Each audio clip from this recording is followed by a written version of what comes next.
Good morning, good afternoon, and good evening to wherever you are in the world. Welcome back to RCI Mondays, and it's time for another one make championship, as is common on Mondays with the Maserati Gran Turismo MC GT4. And tonight we are bringing you round four from Zandvoort, 4.25 kilometers in length, 14 turns. I'm your lead commentator for tonight, John Dalton.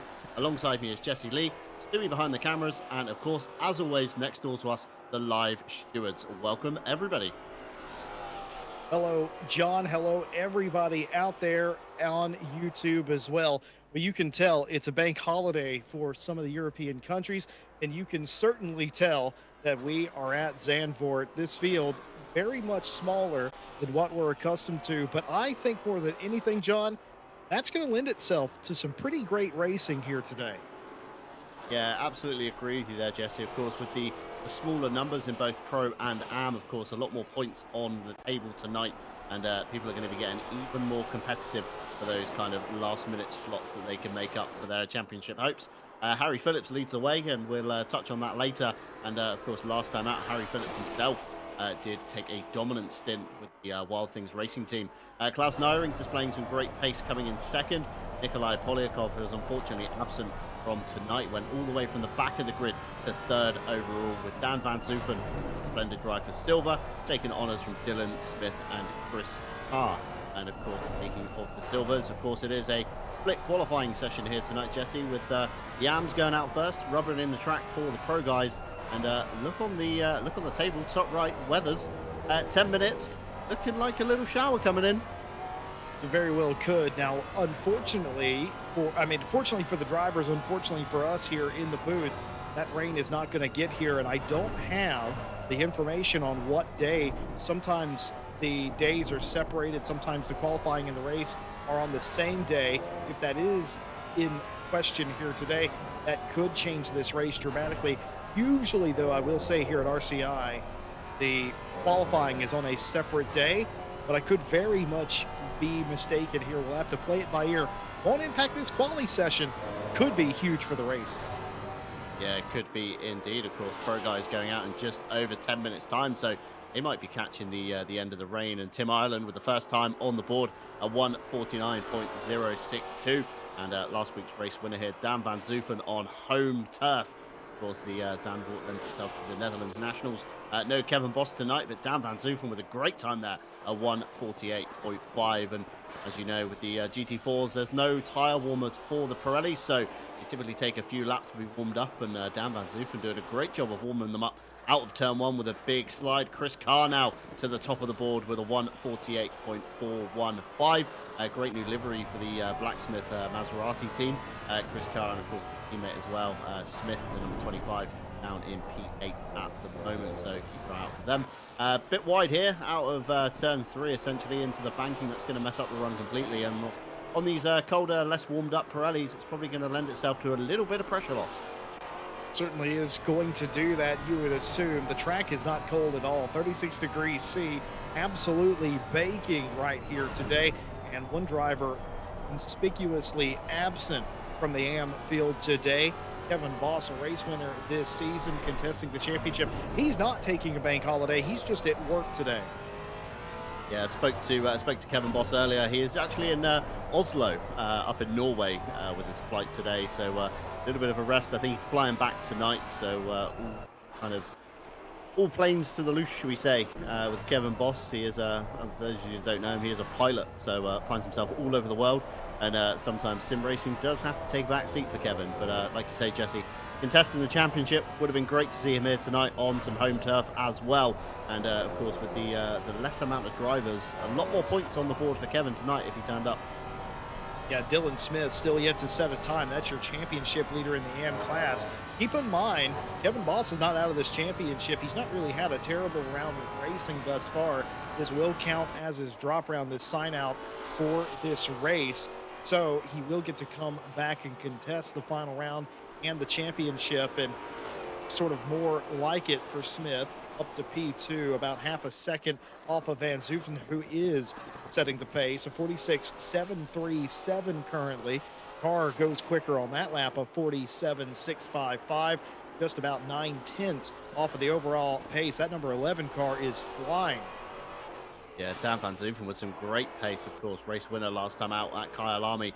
Wants to kind of continue the success and keep the momentum going on a championship. And a big slide from Temi Ireland already into the wall. Not what you want to be going into qualifying. Quick race replay here. Tim tips it into what is essentially turn 9, I think this is. Just big arm for opposite lock.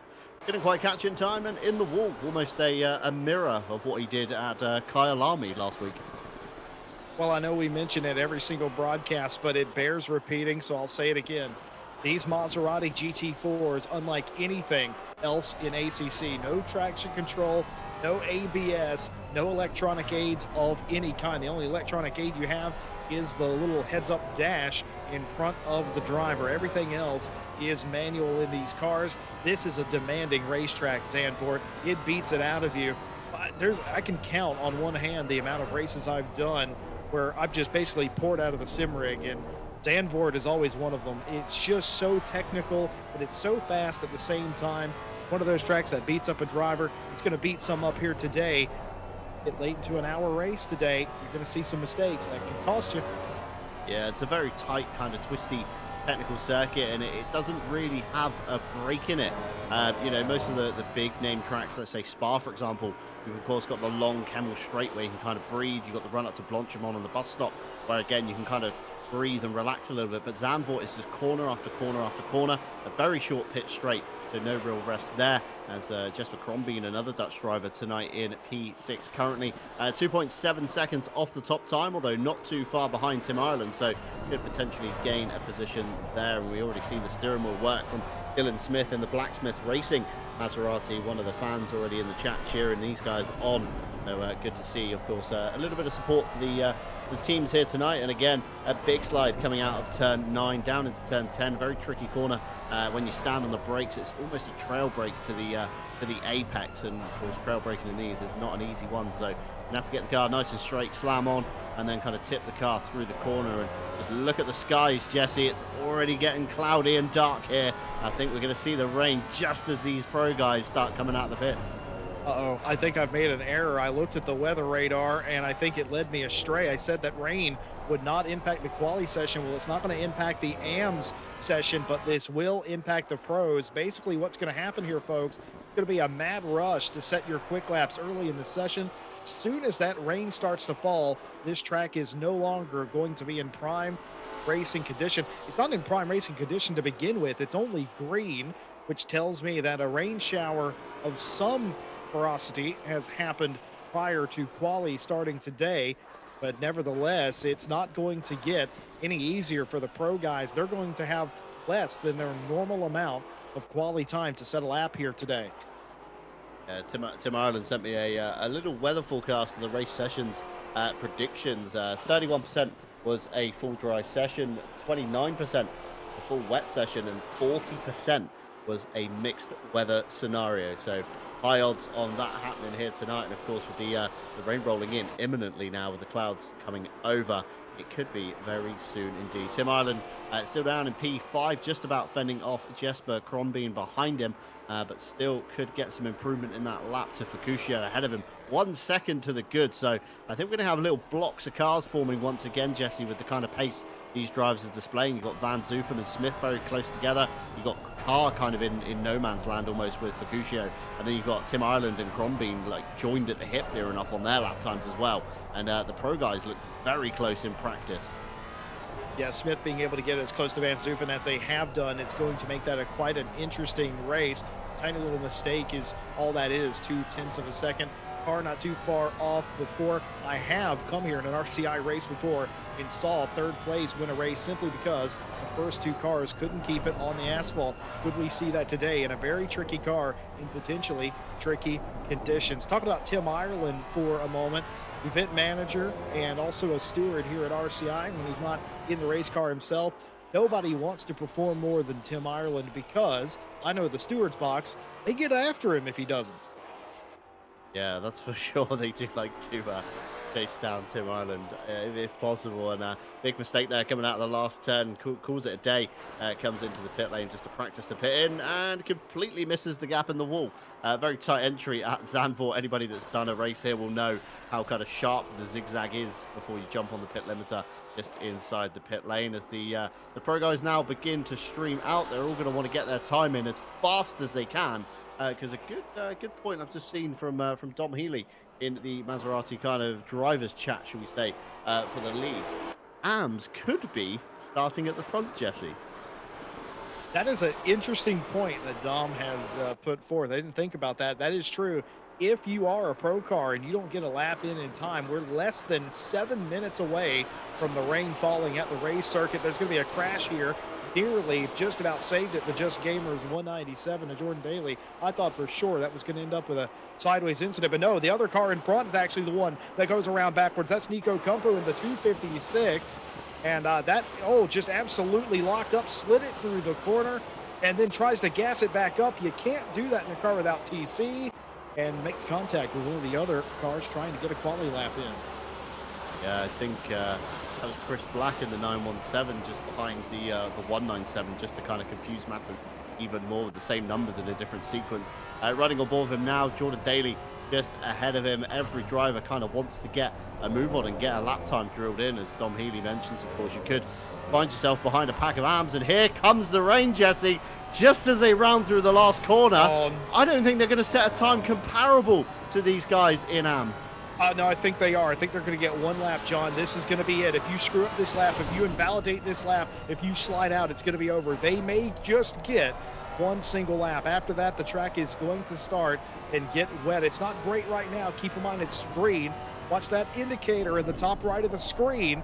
It will change eventually, but right now still green. The car, you're seeing a lot of counter correction by Jordan Daly, but trust me, that's just this car, not quite the race surface yet. Yeah, not yet, but I mean, depending how heavy this rain is falling, it looks quite aggressive out of the comms booth. You see the wipers pushing away there on Daly's Just Gamers car. Gone to greasy already, she just said there, Jesse. Great spot, and it's going to be very tricky for the last sector of Jordan Daly. He's going to want to hustle this car through here as fast as he can, like you say, without invalidating, without making a mistake and sliding out. But you've got to bear in mind, of course, Jesse, no tyre blankets for these drivers means that the AM guys have probably set their best time on hot tyres that are way up to pressure rather than stone cold tyres. Big slide from Jordan Daly, very well held there from the Just Gamers 197 through the kind of middle sector, should we say, here of turn 11. Wrestles it out down towards the chicane of 12 and 13, although he's going to want to get a move on because the track's getting wetter. Yeah, what you don't want to see is it go to damp. Greasy's pretty much okay. It goes to damp. You can still run dry tires in the damp, but it is less advantageous. Greasy's sort of okay right now. It's not conducive to grip, of course, but considering the track was only green for the AMs, I think it's going to be okay. This will likely be the one lap they get. It isn't raining too hard, though. Some of these drivers might get a do-over, a mulligan, if you will, for a second lap. But right now, Just Gamers 197 coming across the line. They're going to set the first representative time. Oh, my gosh, and it isn't quicker. You got Daly coming in P6. You got Lichton coming in 5th, and they're a second off. And it's absolutely true. John, you were 100% correct. The little bit of rain that has started to come down, all of these pros are splitting the AM field. Yeah, Dom Healy nailed on the head with that point there. And speaking of him, here he goes sideways out turn 1 into the inside Armco. Manages to keep it out of the wall, and the Wild Things racing car back to pit lane. But got to think, Jesse, the advantageous kind of thing they do have here. Okay, they're not going to be able to set a time that's representative of, you know, their true pace in the race. They're not going to be able to beat an AM driver to the top, but they're going to have some wet running. So they're going to be able to get the wet pressures that they need. They're going to know exactly what they need to run in the race. And it's going to be, you know, hindsight is a wonderful thing, as they say. If tomorrow, when the race flicks over to Sunday, of course, if it does rain, they're going to be great. And Polyakov, we said earlier, wasn't here. But he is here. He's turned up very late sign up with very late entry, should we say, for Polyakov, as was last week. And he's already in P6. To see the track go damp now. It is past greasy. There is water on the racetrack. And dry tires, again, you can can drive on dry tires in a damp race course, but it is not going to be great. You're not going to be improving times. And I think with 4.5 minutes left to quali, this is pretty much what you got. I don't see anyone improving from here. Yeah, I think you just hit the nail on the head there, Jesse. Polyakov working the wheel through turn 11, flicking it left, right, constantly. Almost like he's driving on a keyboard rather than a wheelbase. But a great car control from the Ukrainian driver here, and a big slide out At of some turn point, 13. you're just having fun, John. You're just You are, I sliding think, around, yeah. having fun. It's Drift just a comp. drift day. Yeah, I think we're going back to the drift comp with the slide of the day again, like we had from Donington in the last round at Kyalami as well. We're going for a drift of the day, should we say? That weather came in very quickly, and now it is completely drenched. Car still out on the racetrack right now as Polyakov coming into the pit lane. About 5 or 6 cars, actually a little bit more than that, 7 or 8 out there on the racetrack right now, but nobody going quicker. I think a lot of them just having a little bit of fun maybe out there on the course. Andy Boardman for Greased Weasel Racing going a little bit sideways. Van Zoofen, of course, out-qualified Smith in the AM class. Keep in mind, championship points are separate here. You're racing in your own class, not for overall, so that doesn't matter, but we have 3 minutes to kill at this point, partner. Let's talk about Dom Heatley. They're going to start on the second row. They're going to be surrounded by amateur drivers. What's that do to you mentally? Yeah, mentally, you've got to kind of prepare yourself that guys that around you aren't maybe as confident as you are in the Maserati. You've got to kind of adjust your braking points, be prepared for them to take maybe slightly weird lines, off lines, maybe miss apexes, run too deep into corners. It's really got to have your kind of wits about you, should we say, and just be really alert to what's going on. Pay attention to what the cars are doing ahead of you. Watch your mirrors just in case you need to kind of turn out of an apex rather than turn into it. It's going to be a tricky one for Dom, but I think if anyone can, I think Dom will easily dispatch these AM guys and kind of run off into the distance, should we say. He's obviously got to clear 3 ahead of him before he gets the race lead. Polyakov has got to clear at least 1 before, of course, Lucas Lichten, Jordan Daly, Nyring and Schaefer can then get onto the kind of pro train that will probably start forming. And expecting some quite close racing here tonight, Jesse. Zandvoort tends to lead itself to similar to Olsen Park with the kind of train nature that we see in these one-make series. So very interested to see what could happen tonight. Very good point. I'm seeing a couple of drivers, if my eyes are not failing me in my older age. I think some of these drivers are out there on wet Pirelli tires, maybe getting a feel for it. Of course, we don't know, and they don't know what the weather is going to be when we tick over to race day. Is it going to be a continuation of this? Is it going to be the next day? Maybe it's sunny, maybe it isn't. Who knows? You read out the forecast earlier. It is Schrodinger's weather forecast. So because of that, I think some of these drivers are doing the intelligent thing. They're getting a little wet weather practice in. Yeah, I'd be absolutely getting the wet weather practice in. Jump in, chuck some wet Pirellis on, throw some random pressures in that you think might work. Too much. Yeah, big slide there from Dom Healy and straight into the tyre bundle that juts out from the Armco. I've never seen anybody hit that inside wall before, but there's the first time for everything in the Maserati Cup. But yeah, I'd be chucking on some wet Pirellis, throwing in some pressures, seeing how they behave, and then adjust accordingly, and just make a note of what they are, because of course if it flicks over to tomorrow and it's dry, then obviously there's no point really. You're out of luck. You don't need the wet pressures. If it is going to be a mixed session, then when the rain does come down, you dive into the pits, you're already prepared with the wet pressures that are going to work, and you're going to absolutely stomp past some of these AM guys. Of course, the AM guys cannot leave the pit lane in the pro session, so they just kind of stood there watching these guys slide around and enjoy themselves and test out the wet Pirelli tires to see if they got a feeling for the pressures. And Kyalami, of course, you've got a rough gauge from there, but weather being very different, Kyalami's a very different circuit to Zandvoort. It might not go 1-to-1, but you might have a rough guide at least. Yeah, this is very interesting too, because we're about a minute and a half or so from figuring out what the weather is going to be. These drivers have that confidence. I asked you earlier about what does Dom do. I want to add on to that comment. I think Dom has to be careful too. Keep in mind, live stewarding, just because a car is in a slower class or a different class rather, not necessarily a slower class, still have to do your due diligence. Dom's going to have to pick his way through them. Polyakov, Lichten, Daly, all of those top pro cars.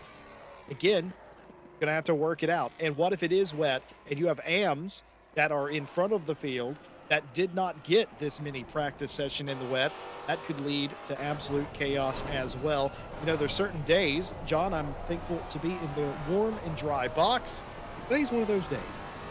Yeah, definitely. Nice and warm in the box, and of course the live stewards nice and warm next to us as well. And like you say, you touched on there, you've got to be very careful of the AM drivers. Of course, they're not obliged to wave you through, give up position, and stay way out of your way. They are entitled to fight as much as you. You know, there's no need to move out of the way. And saw last time, of course, Polyakov with his run from kind of last to first, get in trouble a few times with the stewards. So he will be watching, and they will be slamming that hammer down if they feel it's needed.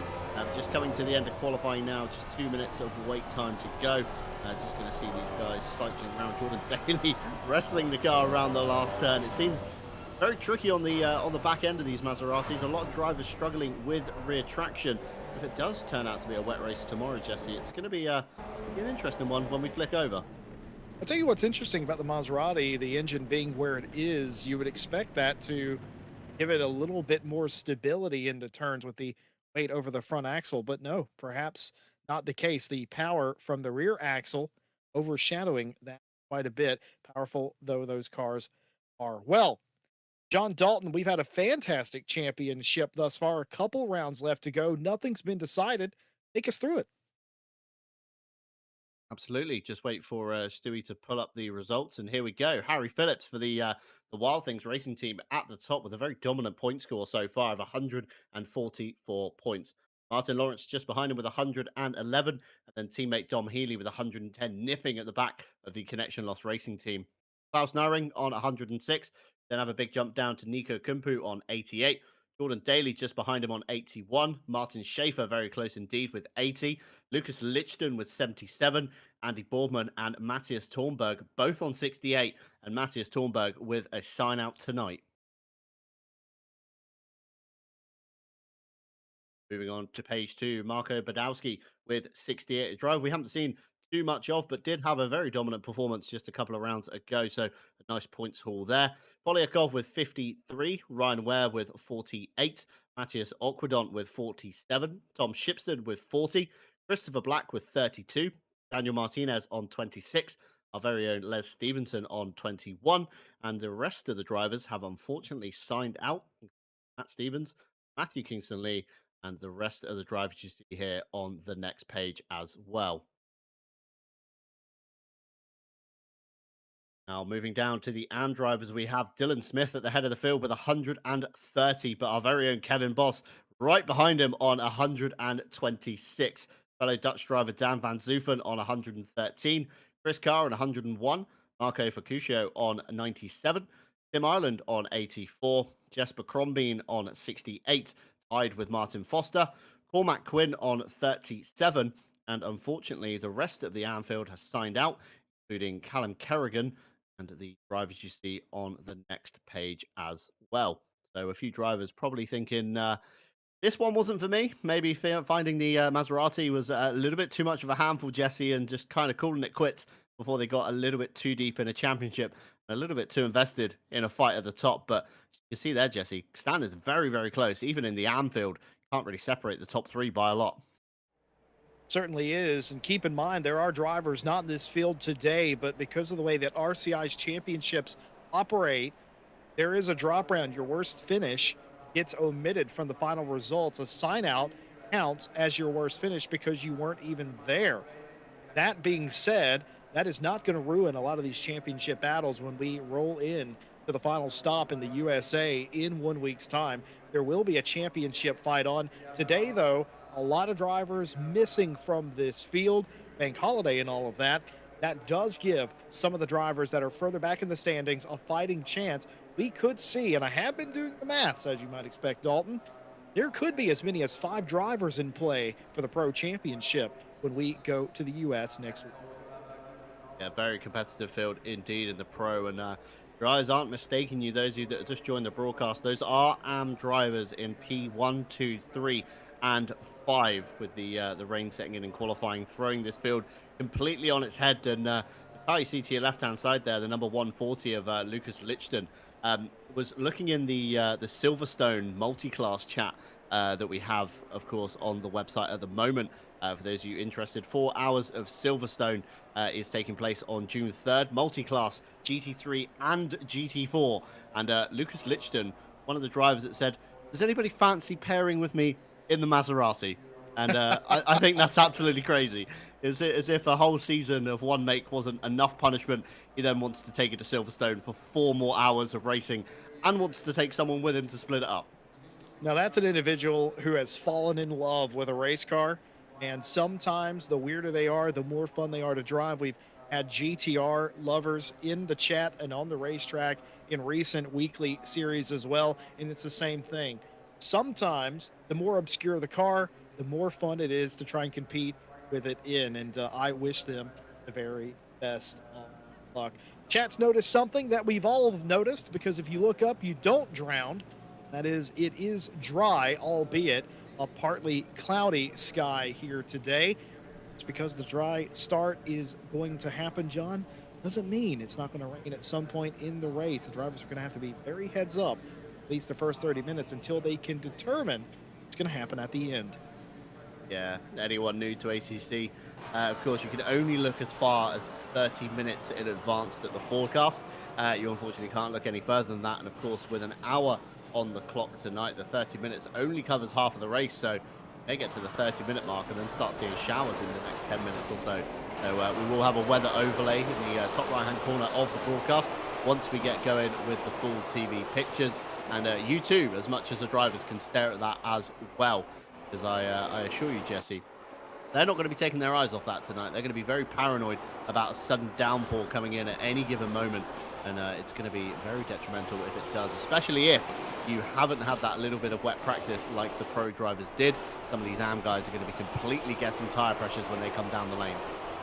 Yeah, of course, it's a lot easier for all of us here at home to see what the weather's doing in the future than for the drivers. They have a widget as well, but theirs is a little harder to read and to deal with, especially when driving this car at this racetrack. So they are going to probably be a little bit distracted, paying attention to the electronics they have in the car. Tells them the upcoming weather. If you're lucky enough and you're part of a team that has somebody that is looking at that for you, then that's of mine. It's a driver. I just want to point out something. I have completely missed a pun that has gone on this entire championship. Blacksmith Racing, that team, is made up of Chris Black and Alex Smith. And I've not clocked that all season long. I'm absolutely ashamed of myself. Love the team name, but ashamed of myself for not figuring it out myself. Yeah, I'll be honest, I only noticed it tonight that Chris Black was driving with Smith as well, and that's kind of made up the two halves of Black and Smith. So again, another great play on a team name. We do have another one in the field tonight. If you can spot it, let us know in chat. It took me a few rounds to find it, but it is there. Jesse Lee pointed it out to me at Donington, I think it was, a few rounds ago. And Matthias Thornberg, not here tonight with us, but he does race under the Square Tire Racing team name, which is very inept for obviously tonight with no ABS. Probably a lot of these Pirellis will have a few squared edges on them come the end of the hour. But now, as drivers start forming up 2 by 2, of course, it is not your eyes deceiving you. There are AM drivers at the front of this field. And as Jesse said earlier on, you do have to be very careful, as Dom Healy, one of the pro drivers, the yellow car you see in the second row of the grid on what will be the right-hand side of your screen as Stewie rounds the corner with the drone camera.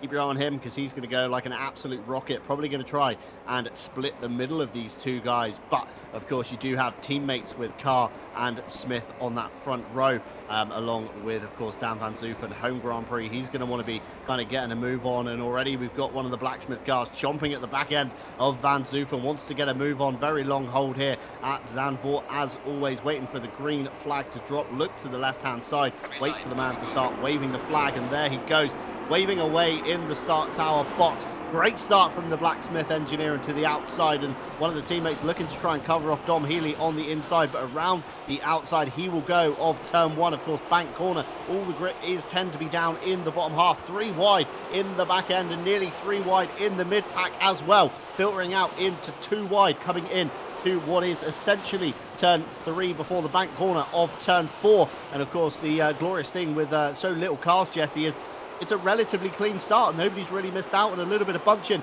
as they come up and over the crest onto what is essentially the back straight. But I think everybody they got to sort might this survive. out. This is going to be bad. They were thinking about going 3 wide through the elbow, but they just about got it done. A couple of cars off of the racetrack, no further harm or foul. Saw one of the green and black cars off in the back, and one of the pink cars ran off the road, essentially, coming through turn number 2. But everybody back onto the racetrack. Now there's the first major accident. A car spinning hard into the inside wall there. Gets it gathered back up, but they will end up tail of the field.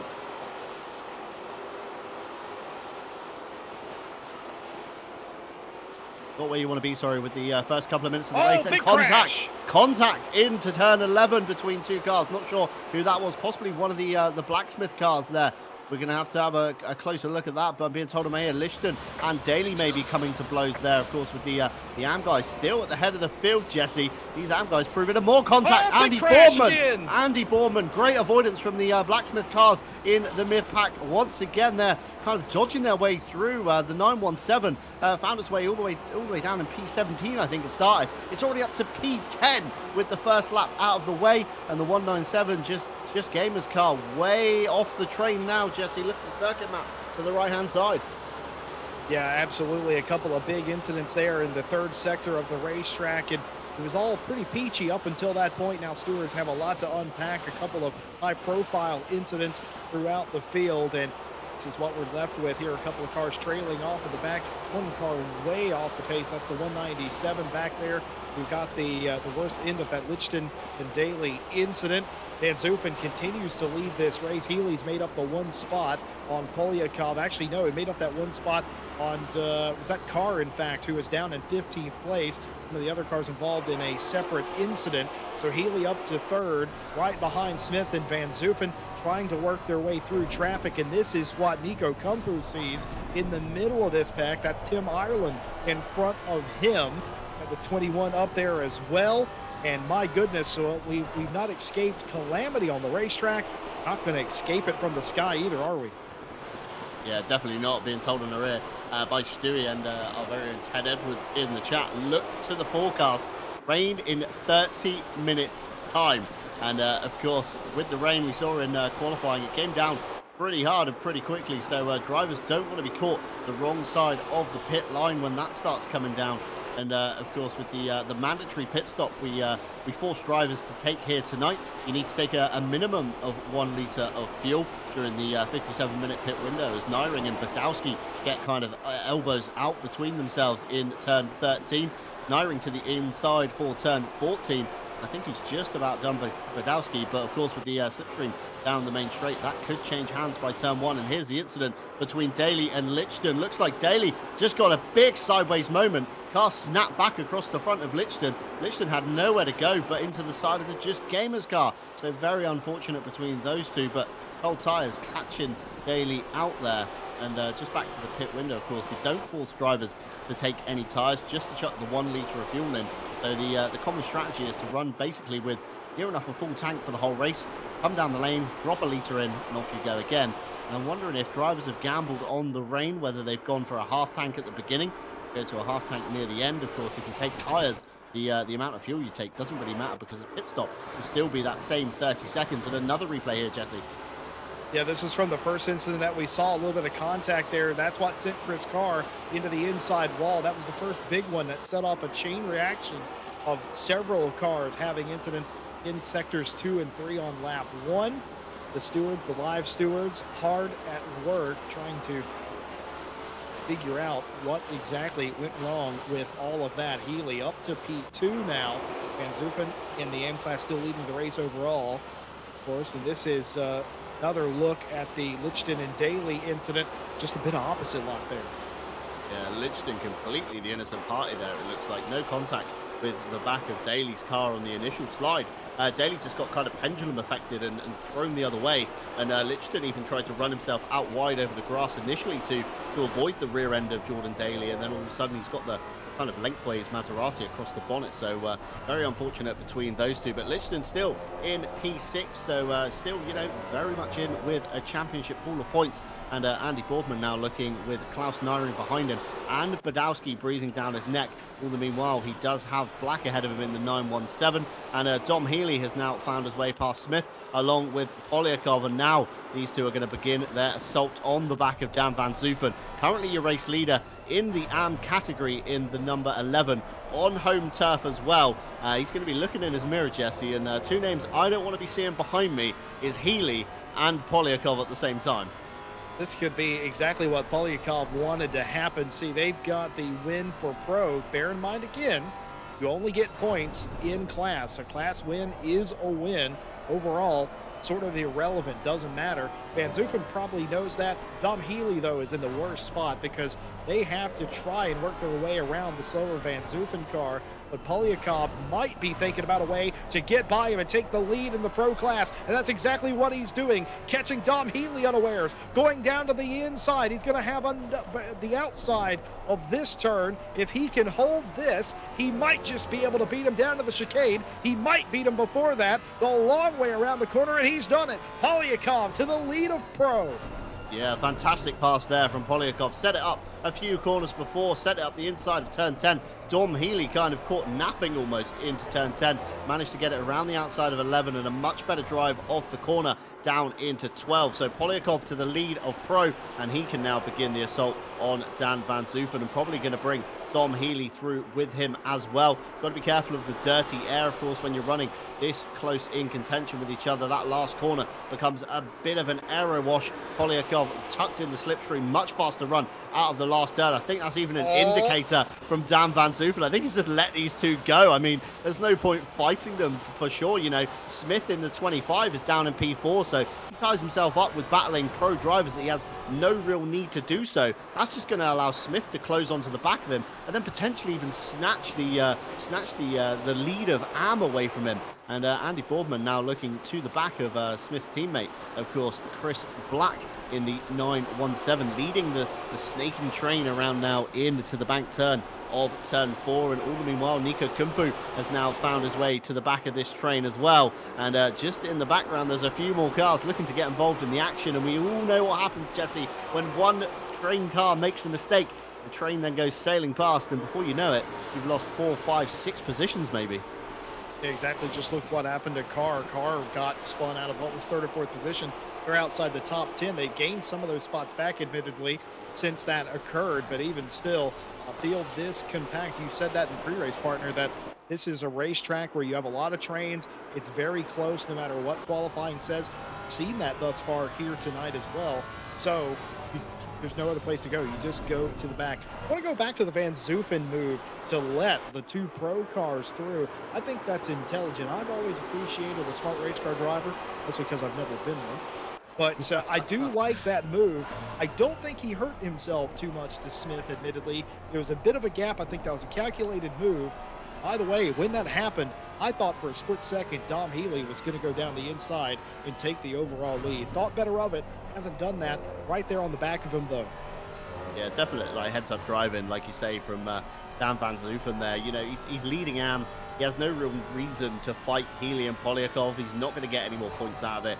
All he might get is turned around. He might make a mistake, drive himself into the Armco, possibly scrub the set of Pirellis and ruin them before, you know, we're even 10 minutes into the stint, we say in kind of finger quotations. Obviously the pit stop down the middle, and Nyring now up the inside. Great view here, looking back at Andy Boardman and Klaus Nyring now side by side through turn 2, which is the kink, into 3, and Nyring seals the deal before they get to the bank corner.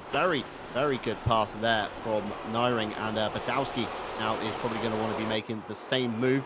And Badowski again with one of those little Easter egg team names. So next time we're watching him, keep your eye on what he identifies as, because once again, it's another kind of bonus round of an Easter egg.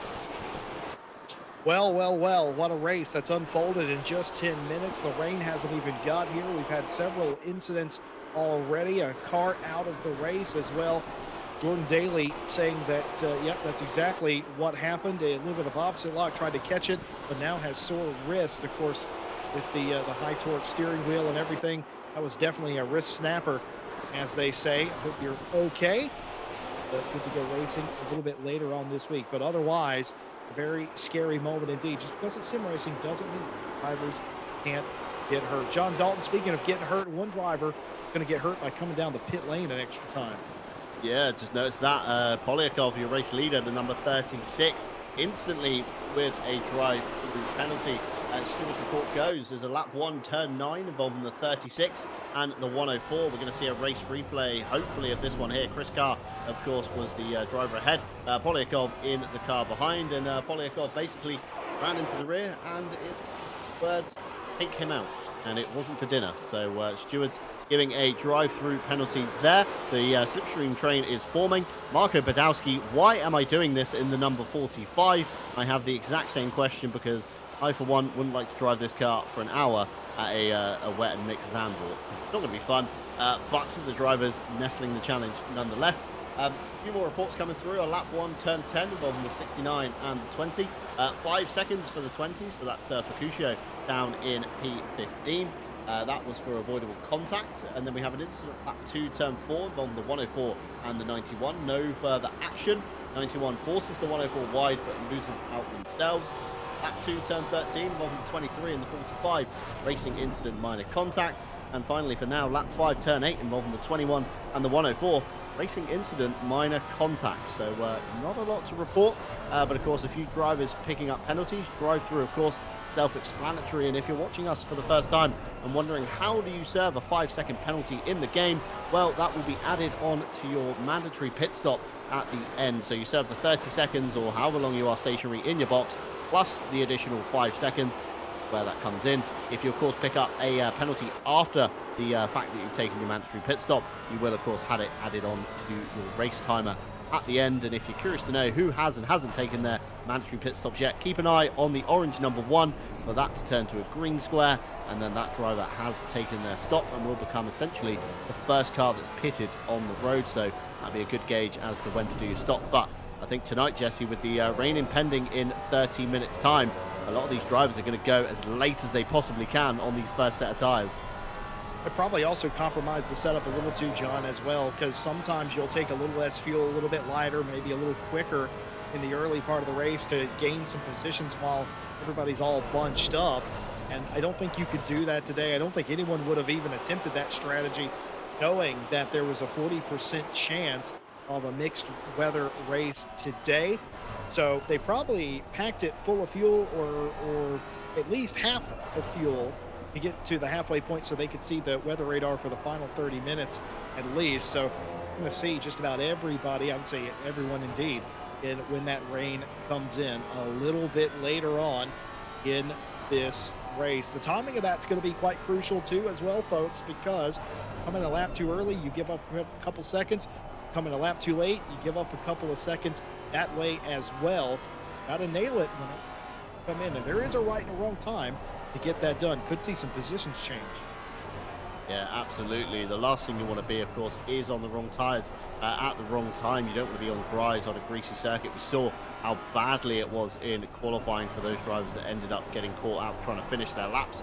And, of course, if you are on the wet tyres on a dry circuit, so you pit too early, you are going to burn those tread blocks right off them tyres. So when it does start coming down, you're not going to have the best suitable Pirelli tyres underneath you, and you're going to be wishing you kept going for a few more laps if you could. Maybe a few drivers could even be fuel saving if they've, not packed it with enough fuel, as you said. And Polyakov now down into pit lane. Very tight entry here, borderline right there. Be very careful. Polyakov nearly locking up into the Armco. It's a very tight pit lane here, Jesse. It's very narrow, very tricky, and definitely very committed from Polyakov there. Yeah, it's pretty bad in any car. It doesn't matter if it's an open wheel car or a GT car. It's pretty different to what you'd be used to, but even worse in these cars because trying to hit the brake pedal a little bit harder to slow down more. All of a sudden you're locking up, you're directly into a wall. I akin it something to how the wall at Spa-Francorchamps. The pit wall is there. If you miss your entry point, miss your braking point, you're going to be right into the wall, and then it's going to be a longer stop for sure. Dom Healy, by the way, made the pass on the racetrack prior to Polyakov coming in to serve that penalty that has dropped the 36 down many positions. That puts Schaefer up into P2 in that class. Lichten in third. Pro class, Van Zoofen continues to lead by about 2 to 2.5 seconds over Smith in the AM class. Of course, they have Schaefer between him and his next nearest opponent. It's looking good for Van Zoofen here. Yeah, definitely so. Dan Van Zoofen certainly sticking it to the pro guy, should we say. We say am in the slight sense, and Polyakov with a big slide going in to turn 10 there. Not Poly... Oh, that was Polyakov in the background, the number 36 with a big slide. Certainly lost out a lot of ground to Aquadon. Catch a race replay, see if we have caught this. And big armful of opposite lock. You see him sliding in. Kind of caught the kind of midpoint of that one. Looks like maybe dipped a wheel on the grass, Jesse. And of course, with no ABS, that rear end is going away from you. That's not helped the tires. That's not helped the campaign, and it's all going away from Nikolai today. Got to get back up on that horse, get back in the right frame of mind, and gain some of these positions back, because you can never tell in a championship like this. A couple of points for a position, it will make a difference down the line. You cannot give it all up here. One of the fastest cars on the racetrack, surely able to claw back some of those spots. Little side-by-side racing right here. Andy Boardman trying to get a spot away from Black, unable to do that. Getting back in line very quickly because Badowski, Kumpu, and 21 all right behind them. Get shuffled out of line here. We talked about having an incident earlier on, John. You get shuffled out of line here, that's just as bad as having an accident. You're going to the back anyway. Yeah, it's almost like the NASCAR kind of super speedway racing where they end up kind of racing in two trains, and as soon as you get shuffled out of the train, you just have the rest of it just comes steaming past you. And it's kind of the same here, although you don't tend to lose 20 to 30 positions at once. Of course, you just lose kind of the back end of the train that you're kind of serving in. So at the moment, if Andy Boardman did, say, for example, make a mistake, chances are he'll be looking at the back end of Polyakov rather than the back end of Chris Black's car. But Chris Black here with a great defensive drive so far, of course, with 12 minutes into the race and still managing to fend off Andy Boardman, who is no stranger to us here at RCI. We know he's very competitive and be very fast at the right car, or in the right car at the right circuit. And all the meanwhile, looking in the mirrors, you've got this battle here as well between Polyakov and Aquadon. Aquadon onto the inside line for the next turn, but Polyakov just that little bit later on the brakes manages to get the overlap and make the apex, and Polyakov can now look at the back of Nico Kumpu, although you have to be careful, Nikolai, because make contact, the stewards are going to be coming down on you like a ton of bricks, especially for a second offence. And I think the first offence was made worse by the fact it was an AM driver that unfortunately got put into the wall.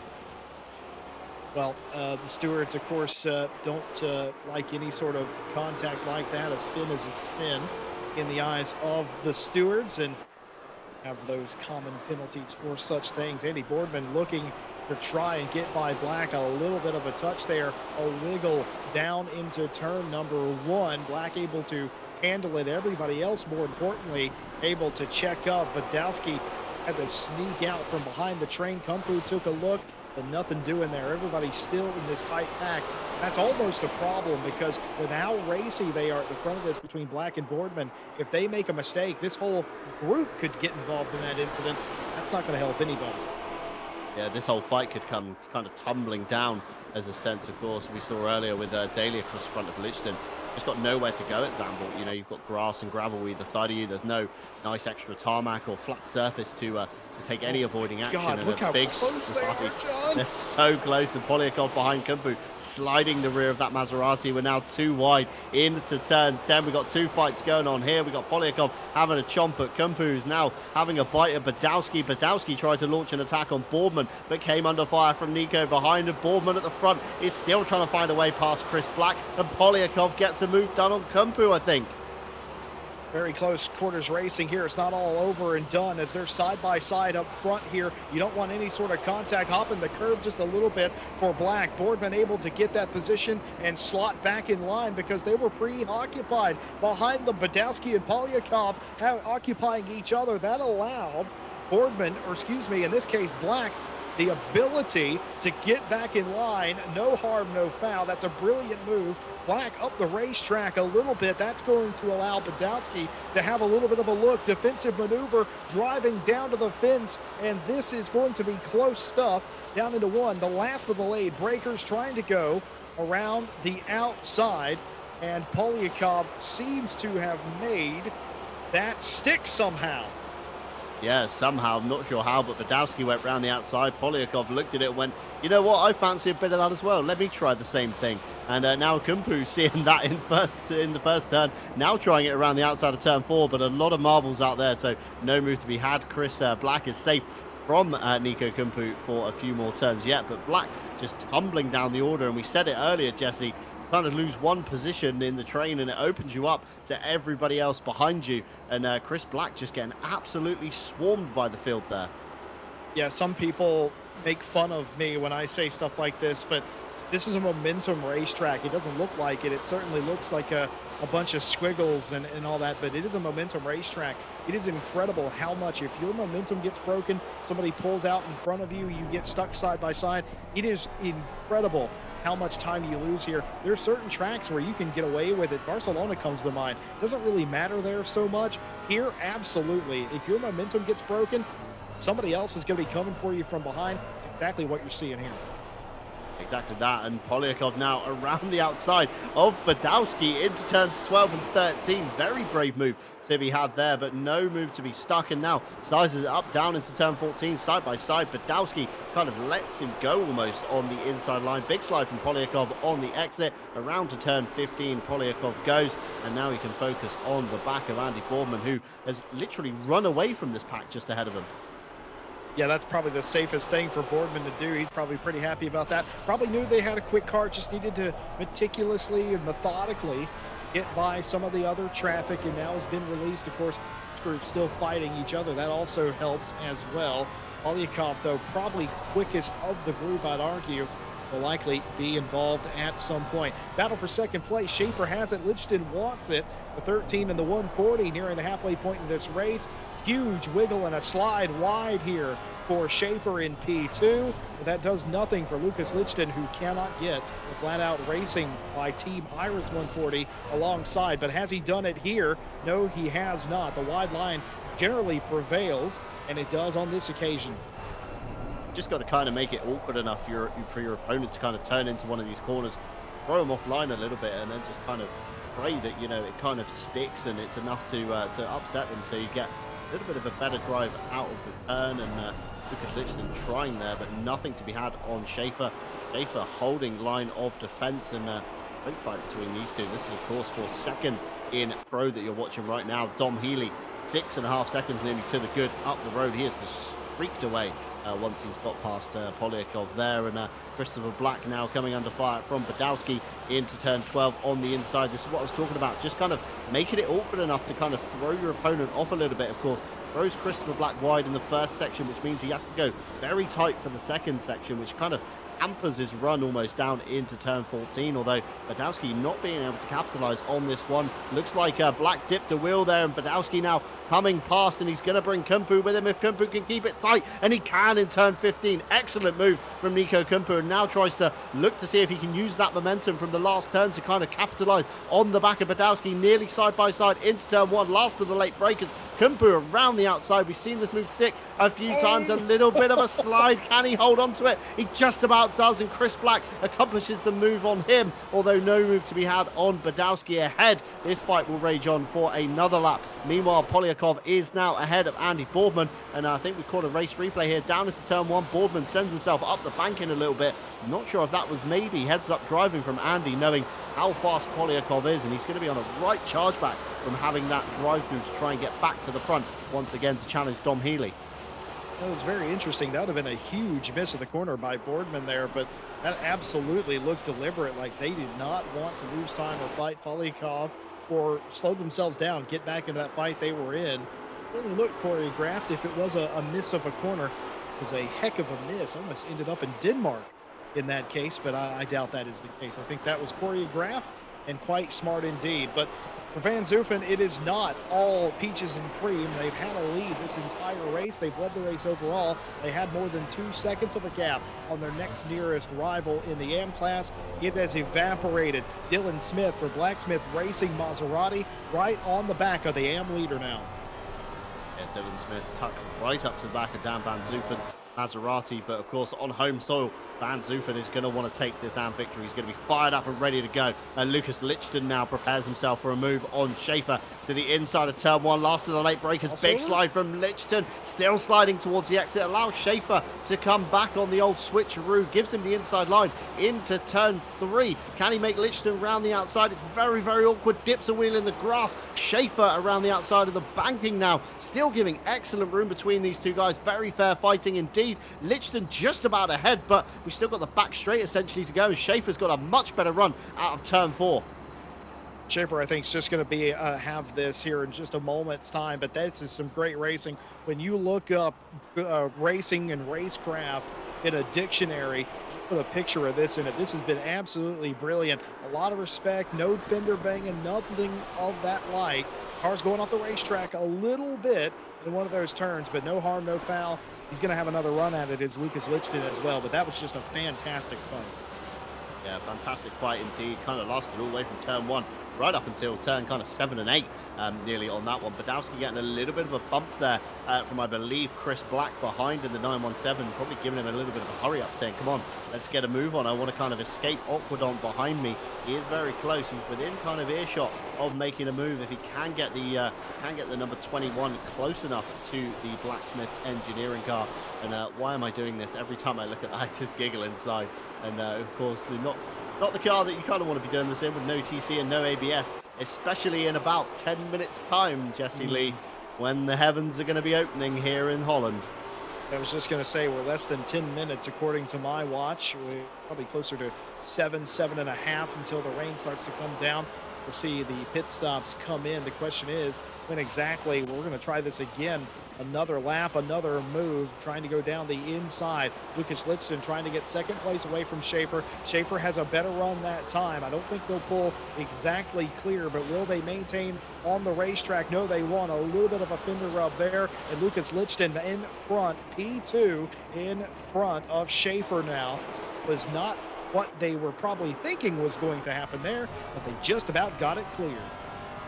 Yeah, excellent move there from Lichten. Minor contact, as you said there, Jesse, at the end, but nothing too detrimental. You know, nobody ended up in a wall turned around out of sequence or anything, just a kind of a friendly bumper-to-bumper touch, shall we say, and Dan Van Zoofen still within kind of, you know, touching distance of Schaefer. He doesn't really have to fight Schaefer or pass him, but of course, if he catches Schaefer, he's going to allow Dylan Smith possibly to close up, and Van Zoofen now on the defensive, thinking that Dylan Smith was going to have a move there down into turn 10, although didn't look close enough for a move at all. Of course, with the Maserati and the no ABS, it's a lot harder to essentially dive bomb, shall we say, Jesse Lee, your opponent. Yeah, of course, this is the worst case scenario for Van Zoofen. This is exactly what they were trying to avoid earlier on by letting Healy go early, was to not be in this position. Oh, it's going to be a touch. Dylan Smith touches the back of Van Zoofen. That was an accident. Didn't realize Zoofen wasn't going to go as quickly around the corner. Immediately backed off, did Smith. Allows Van Zoofen to escape up the road a little bit, as if to apologize and say, oops, didn't mean to do that. Yeah, absolutely. Kind of realized that he did, you know, a little bit of wrong by running into the back of him, just completely backed out the throttle to allow Dan Van Zoofen to kind of reclaim himself and kind of get the car going again without being turned around a second time. It's always very tricky in ACC. The minor kind of bumps are sometimes the worst, and it can really upset the car, and the last thing you want when you're trying to catch a slide is another bump.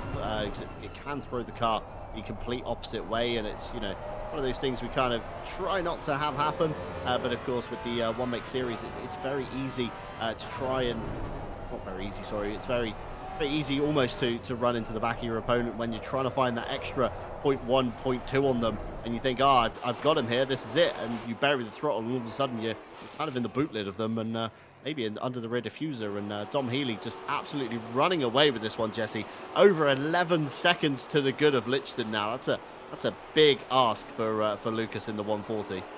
Yeah, I'll tell you something about Wild Things Racing's Dom Healy today. This is exactly what he was picturing after qualifying was over. Realized he had work to do to get through some of the AMs. He realized he was on pole, but then again, at the same time, he wasn't on pole. When you draw it up in your head when you're sitting there on the grid, well, I need this to happen. I'm going to do this. He has absolutely executed his plan perfectly. No sort of panic, no mistake made in those opening couple of laps. Didn't force a move that wasn't there, took the lead of the race as well, and now it's just sort of running away from the field. This is exactly what the driver pictures in their head before the green flag flies, and so rarely does that ever happen, but it has been an immaculate day for Dom Healy. Yeah, absolutely immaculate indeed. And speaking of immaculate, we here at RCI, of course, have a few partners that like to help us along the way. One of which, of course, being AK Esports, a leading Italian company in esports management and organization across the world, as well as providing our server solutions here at RCI. They do, of course, work with the SRO Motorsport Group. If you do believe they can help you out at all, check them out in our description below. And driver61.com, you can, of course, get 25% off your driver coaching by using our discount code with a link in the description below, and heading on over to driver61.com, and they might be able to teach you how to drive in these mixed conditions. Jesse Lee, as I see wipers turn on in my sponsor segment for Dylan Smith, the heavens have opened here. Keep your eyes to the timing tower on the left. Let's see who's going to be the bigger movers and shakers. And another partner with us here, of course, Fanatec, need no introduction. Everyone at home knows who they are. We do have an affiliate link with them, which you can find in the description down below if you are looking to pick up some new hardware this year. And two new partners that have joined us for 2023, digitalmotorsports.com, offering everything from kind of fully built sim rigs to components to even experience days and many other things as well. Head on over to their website if you believe they can help you at all. And Go Setups, of course, formed to be a premium esports setup store for ACC. And of course, with the 1.9 update, the talking point on everybody's lips is setups at the moment. And they do have a few packs on their store already within the 1.9 realm. So if you are looking for anything at all for the new cars, I think the 992 and possibly the 296 are on the horizon for them, with a few setups. So go and get your teeth stuck into them as well. And remember, of course, you can find all of the RCI related links down below, including our Discord, Twitter, Instagram and Facebook, where you can find out all the exciting stuff that goes on behind the scenes at RCI, such as our esports team as well, Jesse Lee. Yes, indeed. By the way, we do a little thing on Saturday night around here called Night Out. You may have heard of it, the longest running RCI Championship Series. Been going since pretty much day one of RCI in 2020. Point is, I'm the lead broadcaster for that particular series, and just so you know, we are having a shilling war here. I snuck some very stealthy partners in there on Saturday night, and consider the war on. It's a shill off, a good old fashioned shill off happening right here at RCI. The rain is coming down, light though it may be. The track already greasy. It's 3 cars already in the pit lane. Badowski, Aquadent, and Mercutio in the pit lane. Nobody else taking that first time around. I suspect they're waiting to see the track go damp. Yeah, so damp indeed is the kind of turning point. Greasy, like we said in qualifying, is kind of where you want to start considering the wets.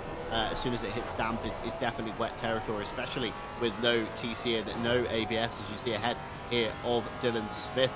Dan Van Zoofen putting a move on Martin Schaefer, and we said this earlier, the last thing Van Zoofen wants to do is kind of fight Schaefer, but he's managed now to put one car between himself and Smith, so now Van Zoofen just has to kind of drive away the best he can here on the Dutch tarmac, and it's very slippery indeed, especially on those painted surfaces. Be very careful of these old school curbs. They will retain a lot of moisture, such as kind of AstroTurf typically does on a lot of the modern circuits as well. Looking to the left-hand side, not too many drivers down pit lane this time by. It looks like Lichton has pulled the trigger and come in. Of course, Fukushia, Crombeen both in as well. Schaefer following in for Smith, and Tom Healy still staying out along with Van Zoofen.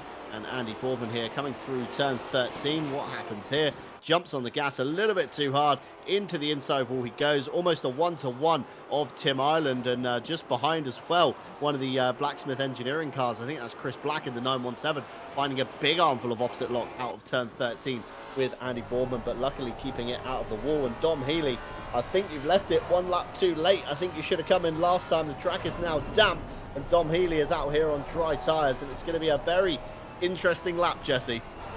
Had a bit of a lead, 11 seconds or something like that, but I will say you got to be very careful. You can't be doing too much of that, Dom. That is not what you want to be doing. You just got to be very careful here. Wonder now if maybe they think they have left it a little bit too late. Certainly the whole field agrees that the previous lap was the lap to come in. More cars still finishing that lap into the pit lane as well. Martinez, Ireland in the pit lane this time. Literally the only two cars that did not pit. Dom Healy and Van Zoofen, your two leaders in their respective classes. And I agree with you, partner. I think it's a lap too late, but Dom Healy has just about got back around here.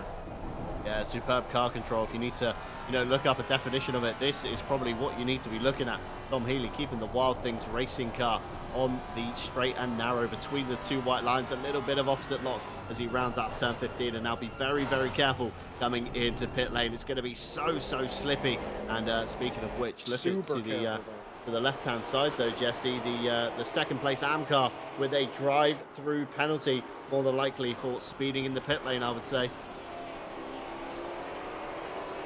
Just taking a look just to make sure, and I have nothing on the sheet that would tell me that they have been given a penalty of any variety by our stewards.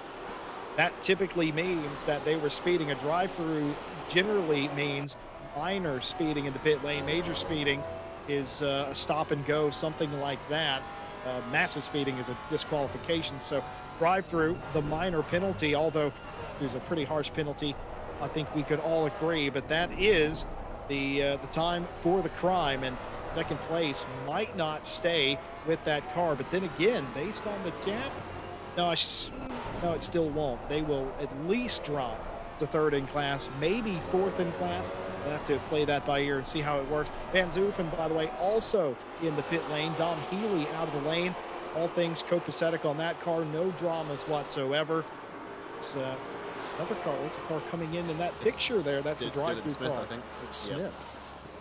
Dylan Smith now down the lane to serve his penalty. Nyring on the brakes. Big wiggle. Nearly finds himself on the inside curb, and the grass just about keeps it away from the side of Schaefer's car. But these two are all over the road. They are fighting kind of tooth and nail for this kind of position at the moment. Nyring with a little bit of damage down the side of the car, probably kind of from an earlier incident. Big slide from Nyring around the bank into turn 4. Even bigger slide coming out over the crest into the back straight, essentially. And Polyakov is just behind these two as well. So Nyring, I'm sure he must have hit it, because he hasn't got the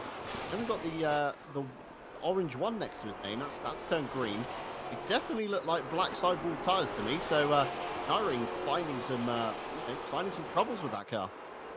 Very interesting indeed as we continue racing in the rain. And folks, I don't have good news for you if you're a driver out there or a teammate of the drivers. It's only going to get wetter. This is light rain. It's going to change over to moderate rain before the end of this race. It's going to start to puddle up quite a bit, and these drivers still getting after it. Just because it's raining, just because they don't have electronic aids, that doesn't mean that they're not going to race. Nico Kumpu behind Badowski trying to make that move stick for 7th place overall. Should be 6th in class. Good points for either one of these cars. And if they continue this fight, it will bring Andy Boardman, who had a massive slide a little bit ago, going to be right back in this picture as well. Yeah, providing Boardman's damage wasn't too bad and he can still keep pace with them. Certainly could even have a move on with them, and a flash of the lights from Dylan Smith on the back of Aquadont there, although a little wiggle through turns 12 and 13 in the transition, losing a lot of ground there to Aquadont ahead. And of course, Aquadont, no kind of need to battle him. It's not, not particularly going to be exciting for his position, his championship finish. Smith isn't going to gain any points from it, and course, it's just going to get one car closer to Van Zoofen, who already has 4 cars between him, and now Nico Kumpu slipstream Badowski all the way to the pit wall. Badowski to the inside, Kumpu to the outside here. Both drivers giving respect to each other. You could fit another Maserati between the two, almost on that. And Kumpu all over the exit curve, very squirrely indeed, and Badowski holds on. Oh, but does he? It's a huge slide onto the brakes, but he just about keeps it out of the grass, and he keeps it out of Badowski in front. That was a scary moment. How many times in racing have you seen the car get punted off the racetrack, one aquaplaning out of control? It doesn't happen right there. That camera made that look pedestrian and mundane, but I guarantee you that was anything but. Well held by Nico Kumpu. Badowski also thankful that Kumpu was able to rein that car back in. That was very close. Question from the chat. Mini Simeon asks, is rain more common in 1.9? I don't think it is. I don't think that's how it works. Oh, Marco has had a huge accident. Let's see what happened here. Oh, just lost it. Coming in, carrying a little bit too much speed. Coming down into the chicane and lost it all by themselves. The other cars to get through, and they will get back onto the racetrack. They're still trying to figure it out. Christopher Black has had an incident as well. Aquaplaning, and this is going to end up in the wall, and does. The 12th place car spinning it around. Nobody around them, though, able to get back out. It's all kicking off now. Yeah, definitely so. The conditions, of course, getting trickier by the lap. Just under 20 minutes to go. You can already see the amount of spray coming off Klaus Nyring's car ahead of Polyakov. It's getting very wet indeed. And, of course, rain getting heavier in the next 10 and next 30-minute segments as well, indicated by the weather radar on the top right. And touching back on chat's question about the rain, I don't think it is more common in 1.9. I think it's just a lot more event organizers want to see it rain, I guess. Yeah, it could be. Post 1.9, everyone's having to these Pirellis react differently to dry, and they react differently. They have different grip levels than they used to. It's possible that everyone's trying to build back up their notebook of what the wet Pirellis and the dry Pirellis do, what the differences are, etc. But the simple answer is the rain probability, as Dalton gave us the forecast pre-race today, that's set up by humans. That is number variables. It's math, essentially. So I don't think it can be more or less common than what event organizers want it to be, John, to your point. Yeah, definitely. I mean, I ran a few events today in LFM at their 45-minute daily race, and 2 of the 3 were mixed conditions. So I think it's just a thing that, like you say, Jesse, people want to build their kind of knowledge up a little bit more and push it into the wall once more. This looks like into turn 10, I believe, and then calling it a day, and back to the garage he goes. So a bit of rotten luck there. I mean, it might have been worse staying out, of course, with only 2, 4, 6 AM drivers. You are guaranteed a solid haul of points just for even finishing. Even if you do finish dead last in class, you are still going to make some championship points. And Polyakov now on to the back of Nyring into turn 1. Jesse, this could be the move for Polyakov up into P4, and Nyring looks like he just backs out of it. Just lifted Jesse. He didn't even want a part of this fight. He just said, you know, Polyakov, on you go. See you later. Much like we saw earlier on. It just seems everybody's bowing down to the Ukrainian driver at the moment. I will say there's 2 kinds of drivers in the world. There's aggressive drivers, and there's reserved drivers. And I think you saw that at Klaus Nyring right there. Did not want to go head-to-head there. Nothing to gain or out of that situation. Realized that Polyakov was one of the quickest cars, and clearly they had been caught at some point as well. This weather, it's just not on. There's no reason to fight that. Says, I will take 5th place here and not be in the wall, not have any sort of issue. Of course, a confident driver, I would argue, like Polyakov was there, wouldn't probably do that as well. So maybe the conditions playing into that quite heavily. Speaking of, Dom Healy came in. Just an update on that. Remember, they came in a lap later than most. We wondered if that was a lap too late. It certainly was. They had they came out closer than they were, but now it's even worse than that. Something has happened to the leader. Wild Things Racing, number 40 of Dom Healy.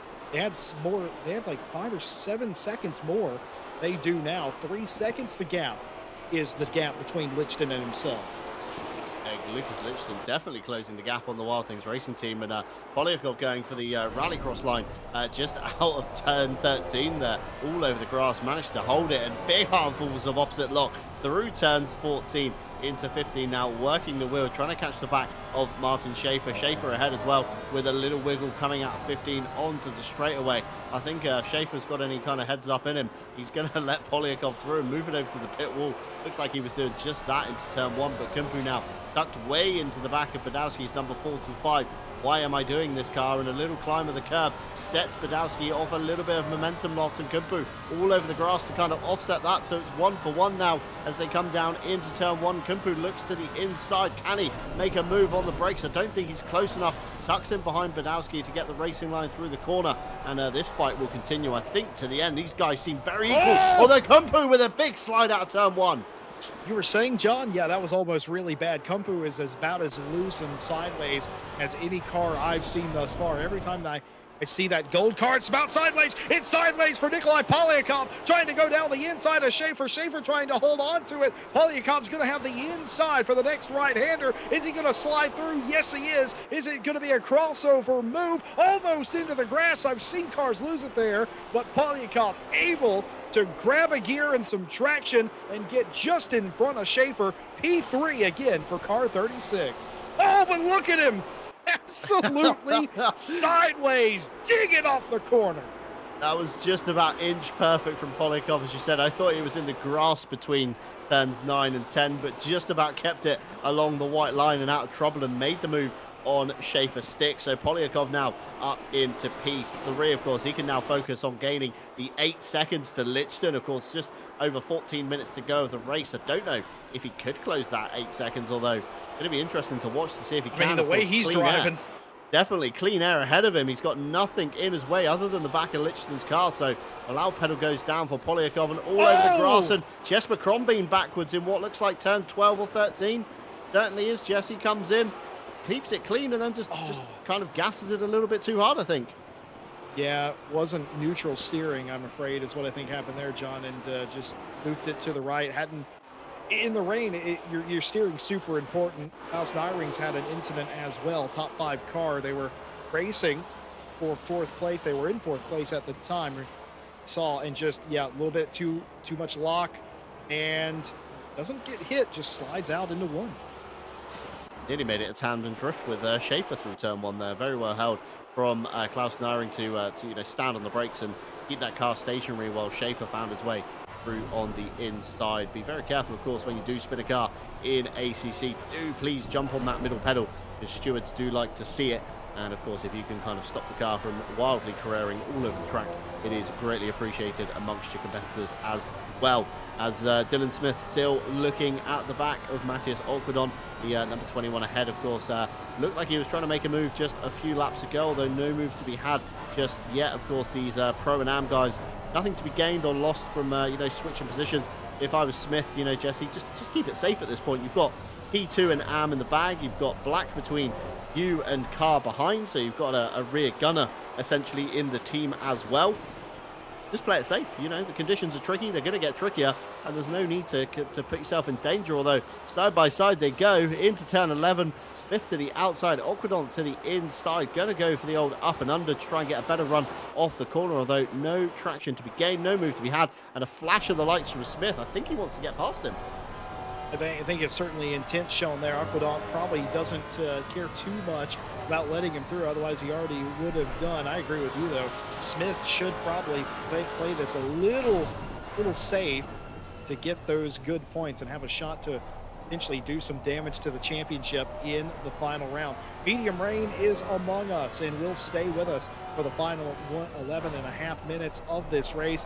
The real question I think we all have is, can Nikolai Polyakov catch Lichtenstein for P2? I think Dom Healy is a bridge too far, but for Polyakov, it was 8 seconds a lap ago. It's down to about 7 seconds now. It's going to be really close. Absolutely too close, I would say, Jesse, on that one. Taking about kind of a second or so out of him in the last 3 minutes. So at that rate, I don't think it's possible. And Lichtenstein not being able to catch Healy either. He's now pulled out 3.6 to the good. It was down to 2.9 just a few minutes ago. But Polyakov certainly fired up, and it only takes one mistake from Lichtenstein to obviously put him in the claws of Polyakov. Typically, a mistake in racing probably costs you about 5 to 6 seconds. Of course, with 6.9 on the board, one mistake, that's it. I think Polyakov's going to be on you. I'm not sure what the comment in chat is referring to, but asking which one's Vin Diesel. I assume they're talking about the racing drivers. I think you're talking about Dom Healy, and if there's one thing we know about Dom Healy, he's all about family. Certainly is all about family, like we are here at RCI, of course. If you do want to join any of our events and become part of our little family here on RCI TV, you can of course do so over at our website racerci.com. And of course this week we do have quite a few events going on, Jesse Lee, with Wednesday seeing the beginning of season 4. 80-minute races, whether you choose to take it solo or as a team, you can be sure action aplenty. Round 1 kicks off at Barcelona. Still got time to sign up and pre-queue for that one. Friday Sprint Challenge Season 11 heads to round 2 of Alton Park, with Martin Lawrence taking victory from Dan Edvardsen and Grant Willamot in Pro. Joshua Lation beating Jim Plasman, and fellow Welshman Ryan Daniels in 3rd for silver. And of course, Saturday and Sunday this week, jam-packed here at RCI. Of course, the RCI TV will be wound down on Saturday, but we do have the 6-hour series, the free split, finding its way to Barcelona, with Armamentario leading the Orion race team and Team Barlosh Ukraine in split 1. And then in the evening, we head stateside for round 2 of Night Owl Season 13, as Jesse mentioned earlier, at Watkins Glen. Jordan Watson leads Jonathan Seville and Lucas Weiss in Pro, while Rudy Filmolter leads Matthew Malcolm and Thomas Allen in silver. And Sunday, of course, rolls us nicely into the 6-hour challenge esports split, where they are also tackling Barcelona. No custom BOP for this round, however, the limited tyre sets still apply. Williams Team Razor leads Veloce from Team 1 FF at the top of the grid, with SMP chomping at the bit behind them, and a lot of slides. We've got Schaefer sideways. We've got somebody else ahead there as well. Let's see what happened to Schaefer on the replay. Tips it into what looks like turn 10. Gasses it a little bit too hard, and off to the right-hand side he goes. And I think we were watching somebody else with another bit of action before we cut away to the race replay. Hopefully that one was held on to for them. I think it was, yeah, Dylan Smith has found his way past Aquedon somehow in the middle sector. And yeah, just touching on the RCI esports series, of course, we will be streaming here on RCI TV on YouTube, and fingers crossed, maybe on Twitch as well, if we can get the all-elusive key from Ryan Gill. Yeah, it's just an absolute ram-packed first week of the month of May here at RCI. We thank you all for being with us, no matter if you're in the chats or on the racetrack. We appreciate you so very much, and you are watching on today and you have not liked and subscribed, now is the absolute perfect time to do that. We'll be back live with you on Friday, on Saturday night, and on Sunday. 4 streams this week. 4 streams absolutely spoiled from just a couple of weeks ago, Jesse, where we were only doing kind of one stream a week. Yeah. We were wound down completely, and now we're ramping it back up here at RCI TV. And just comment in chat. No, that's when it came down. So basically, in ACC, you have a little kind of time frame, let's say, where track is getting wetter and wetter. So to the point where it goes from green to greasy, that stage is kind of okay for dries. And then when the track goes from greasy to wet, such it is now, if you look in the top right hand side of your picture, you see the word track, and then below it wet. That is the current condition of the track. As soon as it hits wet, it's normally, or as soon as it hits damp, sorry, the next stage before wet is the time you start coming in. So drivers kind of give it a few laps to make sure that they're kind of on the right tyre still. Of course, you don't want to jump in for the wets too early. Jump too early, and of course, Jesse, you wear down the tread blocks. Jump too late, such as Dom Healy, and you lose a bucket load of time. And just look at Lucas Lichtenstein now within 2.3 to the good, and Polyakov 3.8 to the good of Lichtenstein. These gaps are coming down, and just under 6.5 minutes to go. I'm wondering if any fights are going to be had here. It's very well possible, and I'll tell you something else about racing drivers. It's a psychological game, and it doesn't matter how many laps you've led. Doesn't matter if you have the fastest lap of the race like Dom Healy has. If you start to lose a little bit of time, if you're slip sliding, you see that gap start to disappear, and let me tell you, you're very aware of that happening. The second that you can see them in the rearview camera or mirror it becomes very real and it can force some mistakes. Tom Healy trying to hang on for another win in this championship. A huge moment off the final turn here. Absolutely off into the dirt. Will there be a... I suspect there's a part 2 to this, and is huge drift slide, gets the clipping point down on the inside. That's going to be very nice points if it were a drift comp. Unfortunately, it is a GT4 race. Yeah, unfortunately so. No drift points to be had on the table tonight, although we will award a drift of the day, I guess, to one of the drivers with the more spectacular slide. And I think Polyakov's in the contention for that one with the amount of opposite lock I've seen this guy do. It's almost like he's driving a rally car more than a GT car, Jesse, like an old Escort Mark 1, Mark 2 with the amount of opposite lock. Just look at him fighting the wheel. He's almost transitioning the weight between the two corners of turns 10 and 11. It's fantastic to watch all the inputs of Polyakov. This man has unlocked the true potential of the Maserati GT4 car, is what I think we're witnessing here. And, you know, you mentioned rally as a 141 is off the racetrack. Tim Ireland has had a quiet race thus far, but finds himself looking down the wrong way of the straight. Yep, too much gas, too much curb. You mentioned it earlier. You don't want to touch painted surfaces in a raining condition. Send him around. Yeah, very similar to the move at Kyle Army. Coming out of the hairpin, gassed it too much, onto the inside arm curve he goes, and basically a mirror 1-to-1. So possibly with his lead shoes on tonight and last time for the championship, and maybe needs to lighten up the throttle a little bit, as we've seen a lot of drivers do. But just want to touch back on Polyakov, of course, with the potential unlock that you said. Fastest man, I believe, or one of the fastest in pre-qualifying, and I did pre-qualifying just to gauge how the car drove, so I had an understanding of what these guys are going through. And Polyakov's time is very, very quick, Jesse. Yeah, I'm not really surprised by that. You're talking about a driver who is driven from 14th place after the drive-through penalty from the early incident. They drove from 14th all the way up into a podium position. Could they potentially get a little bit more? It was 8 seconds, and now it's down to 3 seconds. Absolutely fighting at the wheel. You know, he could be a chainsaw guy with that, because he's sawing at the wheel. Absolute madman here trying to catch up. Lichton continuing to gain on Healy. I think it might be a little too far for him to make up. It is 2 seconds now. One slip by Healy, though, would change that. I would argue from Polyakov it's the same thing, but you never can tell. What an incredible day, an incredible drive, and a huge slide again. Absolutely just gassing it up off the corner and just letting it slide. Absolutely crazy car control scenes from Polyakov. It's great to witness. You know, as soon as he touches the throttle, the steering wheel's already in the opposite direction. Turns in, hits the apex, grips it up, jumps on the throttle, and gives it a massive armful of opposite lock and touches the painted curb there, nearly losing it once again. Just under 3 minutes to go here, and I think there's another 2 laps still in it yet.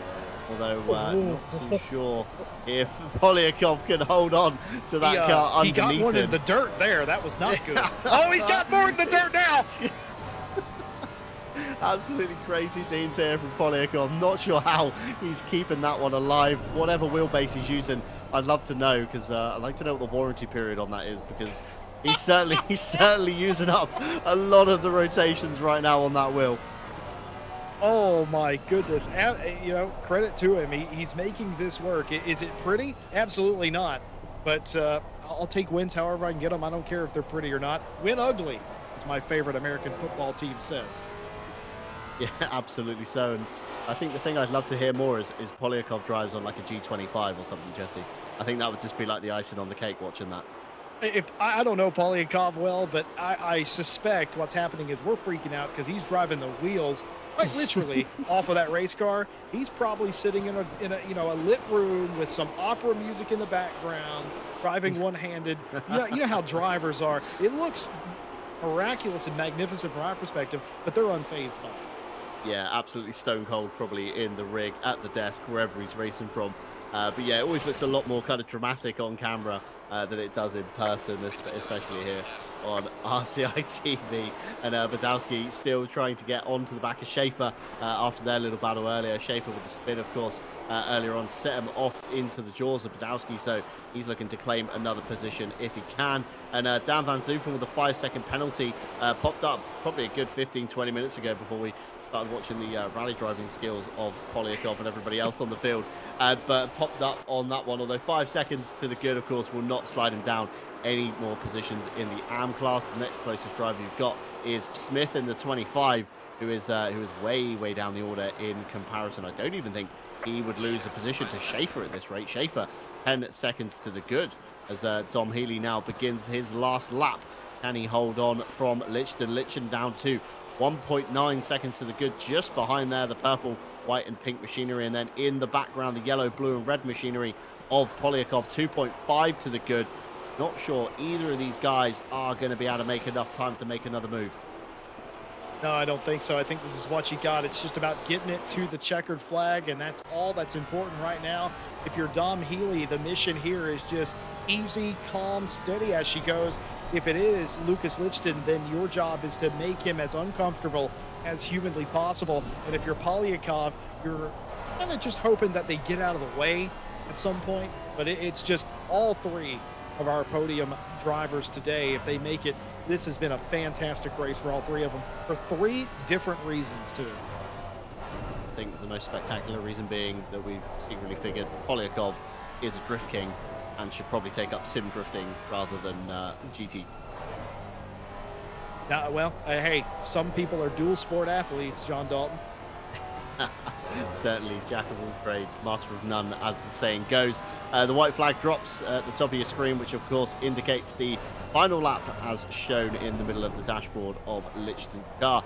Just not enough for Lichten, I don't think. 1.4 to the good last time by Polyakov, 1.9 just behind in the mirror. You see the dot of the Maserati, but Dom Healy just ahead here in the number 40 Wild Things Racing Team car, the yellow car, not your traditional blue and pink that you normally see them racing under. Rounding out of turn 15 for the final time, coming towards the line, Dom Healy is your round winner here today at Zandvoort. An absolutely splendid drive coming across the line just behind Lucas Lichten, just behind him as well. Polyakov with a flash of the lights after going from pretty much last to third. Klaus Nyring holding on for P4. Big slide from Dan Van Zoofen as he tries to show off, I think, for the cameras, coming down into the finish line. I can drift too, guys. Polyakov, I can do that. Watch me as he comes across the line in P5. Martin Schaefer across the line in P6, followed closely by Badowski just behind, trying to avoid Dan Van Zoofen, but in the middle of the road. And Andy Ford and Mika Kumpu. I think he has stalled or run out of fuel or something. Dylan Smith coming across the line to take your second place position. Aquadon across the line as well. And now we've got the Blacksmith Racing Maseratis in formation. We got Chris Carr after a rotten start in the Armco, never quite recovered, although still managed a P3 overall in AM. And just behind his teammate, of course, Chris Black in the 917. Coming to the line, Chris Carr takes the second place of AM there, and then just behind, of course, his teammate coming in as well. And Martinez, I think, still circulating around just about. Tim Ireland's teammate still yet to find the checkered flag, coming through turns 12 and 13. I wonder if he's listening to the broadcast or get a message to do a really big drift for the screen, maybe. Jess McCrombie ahead as well for P16. He is, of course, a lap down to Martinez, or about to go a lap down, should we say, there as well. But you know, I think these drives have done well. It's been a smaller grid than we're used to, but not been any less action-packed than what we would have got with a 30-car grid. No, it was a decent-sized grid, and we got a fantastic race out of it. We had all sorts of racing inside the top 10, and would you have called at the halfway point in this race that the top three were going to be separated by less than 3.5 seconds? I would have not taken that bet. That would have been incredible to think, but that is exactly what happened. Dom Healy finally wins one of these races. He's been close before, namely the first round of the championship. Gets this one and also puts his name in the championship conversation for next week. Yeah, definitely so. I mean, the championship's still wide open in both Pro and AM. Of course, Kevin Boss hopefully back next week to take a fight to the AM championship. And of course, I am very excited for when we head stateside for the final round at Laguna Seca, of course, Monday, May 8th next week here on RCI TV. Kind of same time, same place, as we always say. Keep your eyes peeled in your sub box for the for the live stream kind of window when it's ready to go, and click that notify button so you get a push notification when we of course go live. But Zandvoort looking very different on the circuit scenes, Jesse, to what we just saw. Lovely blue skies, of course, was how it started out, turning into the grayer skies, and then the heavens opened, and the lake in the middle there certainly did fill up and even overspill onto the track in some places. It looked a lot wetter than it should have been, but an excellent display of all the drivers' car control here tonight. I think Polyakov takes the honours for most drifts. I'm not sure who takes the honours for the best drift, but certainly a few contenders. Certainly the case. Talking about contenders, we talked about the contenders in the pro field. Let's talk about the contenders in the am field. Dan Van Zoofen got themselves a win here today as well, and that does exactly the same thing for him that Dom Healy did for pro. That puts Van Zoofen in the championship conversation next week as well. Those absences from some of the other drivers helped a little bit, but it wouldn't have mattered. Him winning today's race absolutely gives him a shot to win this championship. Yeah, a solid win on home turf for Dan Van Zoofen. Of course, Kevin Boss, the driver ahead of him in the championship standings, not with us tonight. So he will take a drop round. And of course, all drivers allowed to take one drop round in the championship. Dan Van Zoofen signed out of round one. So I guess that would be his official drop round essentially from the calendar. Good score in round two, 44 points, and round three, 69 points at Kyalami. So certainly throwing his hat in the ring, shall we say. Jordan Daly, unfortunately, not finishing tonight. So his championship will take a bit of a hit. Certainly lose out to Nico Kumpu and Martin Schaefer. Lucas Lichton might even have thrown himself in the back end of the top three fight. I wouldn't say he's close enough to take overall honours, but certainly could be in the back end of the 4th, 5th battle, kind of the just outside. So all eyes for him, and of course. Lucas Lichton, the madman that wants to do the 4 hours of Silverstone multi-class GT3, GT4. So if you are interested in taking a partner with him, drop him a DM on our Discord and say, hey, I'm up for running the Maserati with you. Let's see what we can do. But certainly not a thing I would want to do for 4 hours driving this car. But of course, tonight we will round out the broadcast as we always do. Just to get a quick thank you to our partners, of course, AK Esports, Driver61.com, Fanatec, DigitalMotorsports.com, and Go Setups. And of course, to each and every one of you at home that makes this kind of possible and viable to do. Of course, Stewie behind the cameras, big thank you to him. Without him, you'd have no pictures. And of course, a big thank you to all of our live stewards that have given up their evening to steward this race as well. And thank you to Jesse Lee for dropping in and of course partnering with me. You can of course catch us on Sunday if you do like what you hear when we go live for the 6 hours of esports challenge. And again, the next broadcast here on RCI TV will be Friday. Am I right in saying, Jesse? Is correct. Round number two. Round two of Friday series on RCI TV as well. So keep your eyes peeled on your YouTube for that one. But for now, it is farewell from myself, John Dalton. Farewell from Jesse Lee and everybody else behind the scenes. We thank you for watching. We hope you have a great rest of the week, and we hope to see you again on RCI TV next time. Take care.